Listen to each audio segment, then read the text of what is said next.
খালিদ মহিউদ্দিনের কাছে শেখ হাসিনাকে ইন্টারভিউ করতে না দেওয়াটা অথবা করাটা আইনের বহির্ভূত হওয়াটা কোনো বিষয় না, কিন্তু খুনিকে সে খুনি বলতে পারবে না। তাকে সম্বোধন করতে হয় আবার আপনার মনে করেন সাবেক প্রধানমন্ত্রী হিসেবে। শেখ হাসিনার পরিচয় তো অনেকগুলা, গুমকারী, খুনি, স্বৈরাচার, কিন্তু না, তার কাছে তার পরিচিত একটা পরিচয় দিতে ভালো লাগে সাবেক প্রধানমন্ত্রী হিসেবে। এটা না হলে তার শিষ্টাচার বহির্ভূত একটা অবস্থার মতো একটা সে কথা বলে।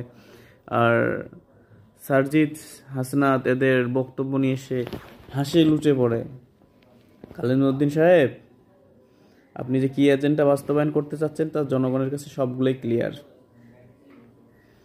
আপনার এজেন্ডা সব জনগণের কাছে ক্লিয়ার। আপনি সেই শেখ হাসিনার টোনে আবার উঠাচ্ছেন, বৃহত্তর স্বার্থ মনে হয় এই ধরনের একটা টপিক আপনি উঠাইতে যাচ্ছেন। বহু দূরের চিন্তা করে আপনি খুনি হাসিনার ইন্টারভিউ নেওয়ার চিন্তা ভাবনা করতেছেন। আপনার বহু দূরের চিন্তাটা কি ভাই? কি চিন্তা? ওই যে আমি এক আওয়ামী লীগ নেতার কাছ থেকে শুনছিলাম যে আমাদের উপর আবার গুলি চালাবে, বৃহত্তর স্বার্থের কথা চিন্তা করে। তো আপনার ওই বহু দূরের চিন্তা করে কেন শেখ হাসিনার ইন্টারভিউ নেওয়া লাগবে? আপনার ইন্টারভিউ নেন, আপনি তাকে কেন স্বৈরশাসক বলতে ভয় পান? আপনি কেন তাকে খুনি বলতে ভয় পান? শেখ হাসিনা খুনি, শেখ হাসিনা গুমকারী, মানে আপনার ফ্যামিলির তো কেউ মরে নাই, আপনি কিভাবে বুঝবেন?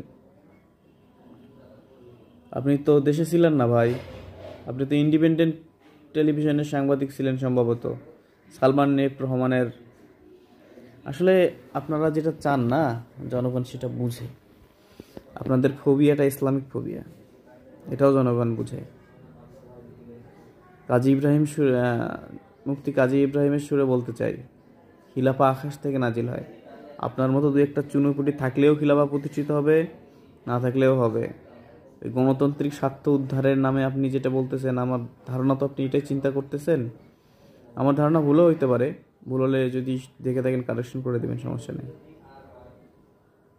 আশা করি আল্লাহ আপনাকে হেদায়েত দিবেন। আপনাদের মতো জ্ঞানের লোকগুলো যদি শরীয়তের ঢাল হইতো তাহলে এই সমস্যা হইতো না। জানেন, মেট্রো রেলে যে ছেলেটা মারা গেছে শরিয়া আইন হলে সে কয়টা পাইতো? 100টা উঠ পাইতো, মানে 25 কোটি বা 2.5 কোটি টাকার মতো সে পাইতো। আমি সঠিক জানি না, তবে 100টা উঠ পাইতো, এটা শিওর থাকে। আর আমরা কত দিচ্ছি? মাত্র 5 লাখ টাকা। শরিয়া আইন আর গণতন্ত্রের পার্থক্য বুঝেন? আপনারা তো বোঝেন যে শরিয়া আইন মানে শুধু হাত কাটা। ভালো থাকবেন।